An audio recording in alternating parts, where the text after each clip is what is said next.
मुलांनो सुस्वागतम. संगीता भालसिंग या माझ्या यूट्यूब चॅनलवर तुम्हा सर्वांचे खूप खूप स्वागत.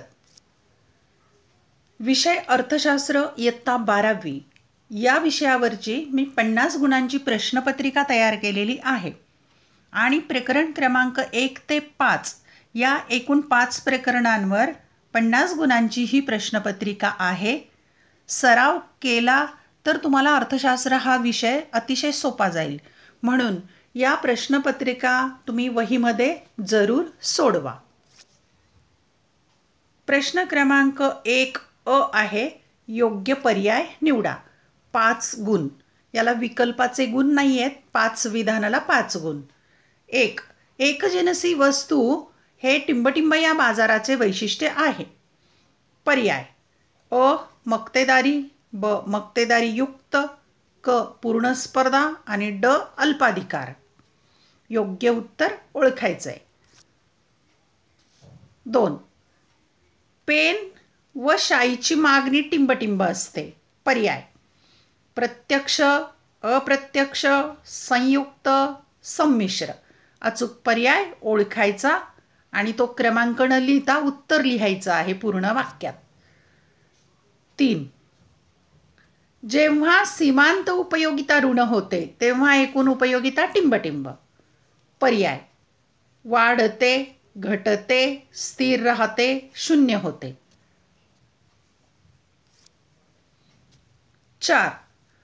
स्थूल अर्थशास्त्र पुढील संकल्पनांचा अभ्यास करते. अ संपूर्ण अर्थव्यवस्था, ब आर्थिक विकास, क एकूण पुरवठा आणि ड उत्पादन किंमत. पर्याय दिलेले आहेत. पहिला पर्याय आहे अ ब क, दुसरा ब क, तिसरा क ड आणि चौथा फक्त ड.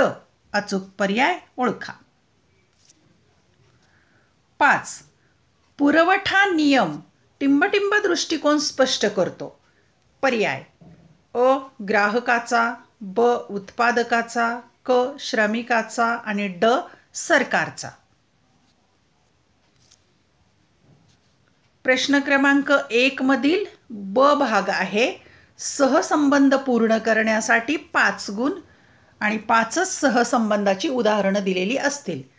1. पुरवठ्याचा विस्तार, त्याचा संबंध किंमत वाढ. इथे रिकामी चौकट आहे, किंमत घट. 2. मागणी वक्र, रिकामी चौकट. पुरवठा वक्राचा संबंध वर जाणारा. 3. किंमत स्वीकारणारा, रिकामी चौकट. किंमत करता मक्तेदारी. 4. पाणी, उपयोगिता मूल्य, हिरा, रिकामी चौकट. 5. सूक्ष्म अर्थशास्त्र विभाजन पद्धत, स्थूल अर्थशास्त्राच्या पुढे रिकामी चौकट.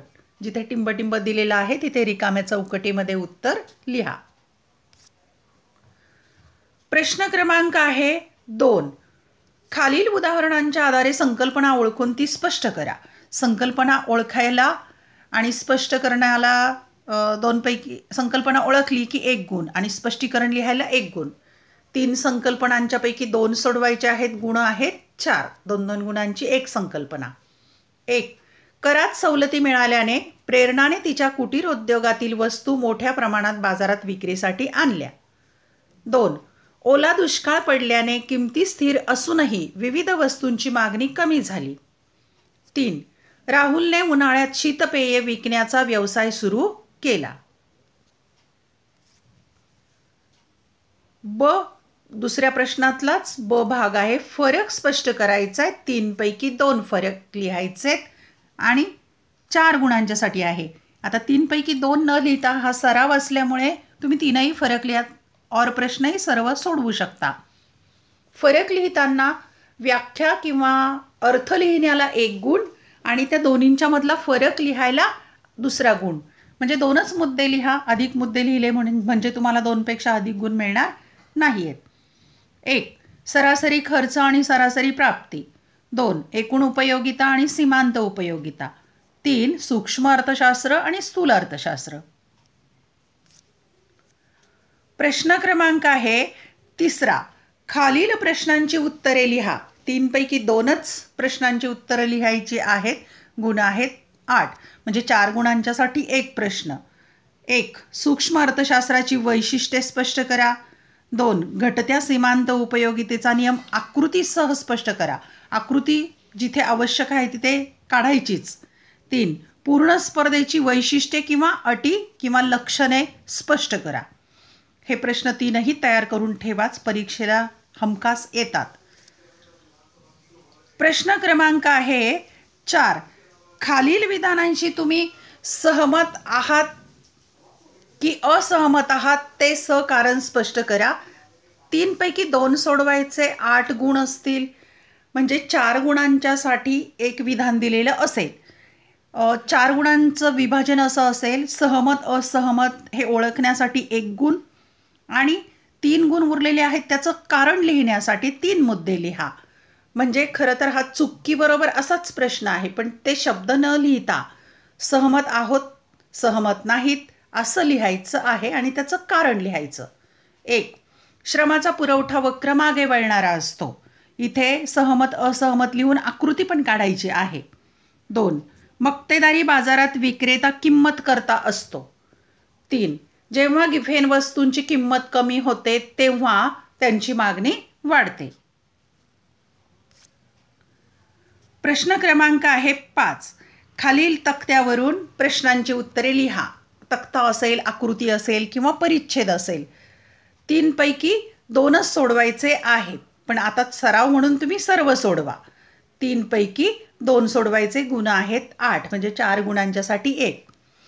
इथे प्रश्न दिलेला आहे. पुढील तक्त्याचे निरीक्षण करून विचारलेल्या प्रश्नांची उत्तरे लिहा. 4 रकाने दिलेले आहेत. 1, 2, 3 आणि 4. इथे केळ्यांची किंमत प्रति डझनात दिली आहे, त्याची मागणी दिलेली आहे, पुरवठा दिला आहे आणि मागणी पुरवठ्याचा संबंध दिलेला आहे. केळ्यांची किंमत दिलेली आहे 10, 20, 30, 40, 50 आणि केळ्यांची मागणी त्यानुसार. पण इथे काही रिकाम्या चौकटी, ही रिकामी चौकट भरायची, ही रिकामी चौकट भरायची, या रिकाम्या चौकटी तुम्ही भरायच्या आहेत. आणि इथे मागणी पुरवठ्याचा संबंध काय आहे तो पण दिलेला आहे तक्ता. हा तक्ता निरीक्षण करायचा, समजून घ्यायचं आणि त्यावर 2 प्रश्न आहेत. तक्त्यातील रिकाम्या जागा भरा आणि दुसरा प्रश्न आहे तक्त्याच्या आधारे समतोल किंमत निश्चिती आकृतीच्या सहाय्याने दाखवा. की ही 300 रुपयाची समतोल किंमत निर्माण झालेली आहे. मागे गेलं होतं. जी 300 रुपये ही समतोल किंमत कशी निश्चित होते ते अशी गुणाकाराची आकृती आहे. ती आकृती तुम्ही समतोल किंमतीची काढायची आहे. आकृती काढणं अतिशय आवश्यक आहे. याचा स्क्रीनशॉट तुम्ही काढू शकता म्हणजे तुमच्या लक्षात येईल.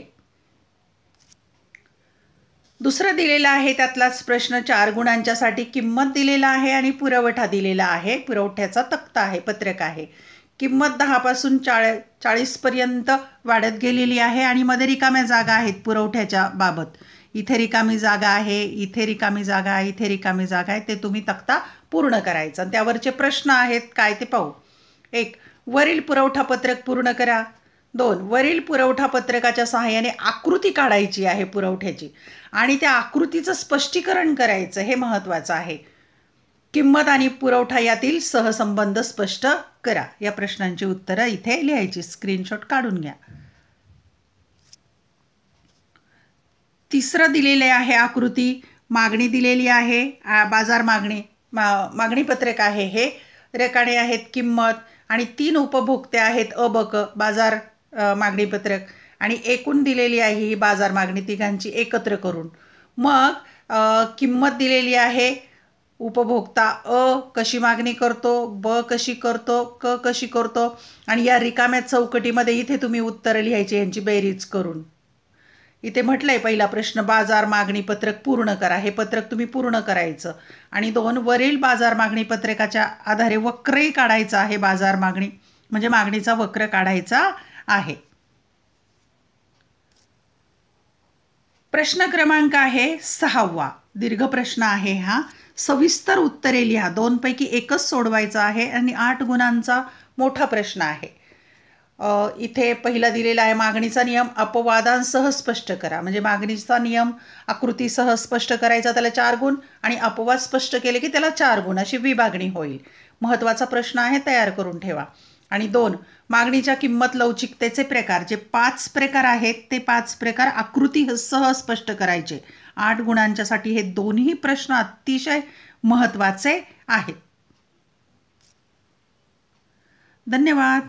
मी ही जी प्रश्नपत्रिका तयार केलेली आहे ती नक्की सोडवा, सराव करा, तुम्हाला फायदा होईल. आणि व्हिडिओ लेक्चर आवडल्यास चॅनल सबस्क्राईब करा, बेल आयकॉन दाबा, म्हणजे मी नवीन व्हिडिओ पोस्ट केला की त्याचं नोटिफिकेशन तुम्हाला मिळेल. या व्हिडिओच्या लिंक तुमच्या मित्रमैत्रिणींना जरूर पाठवा आणि वहीमध्ये सोडवा. ज्यांना शक्य आहे त्यांनी या व्हिडिओच्या खाली कमेंट बॉक्समध्ये वस्तुनिष्ठ प्रश्नांची उत्तरे लिहिली तरी चालेल, किंवा ज्यांनी सोडवलं आहे त्यांनी येस म्हणून लिहा, किंवा ज्यांना काही प्रश्नांची उत्तरं शोधताना अडचणी येतात, समस्या येतात, त्यांनीही कमेंटमध्ये जरूर लिहा. अभ्यासासाठी शुभेच्छा.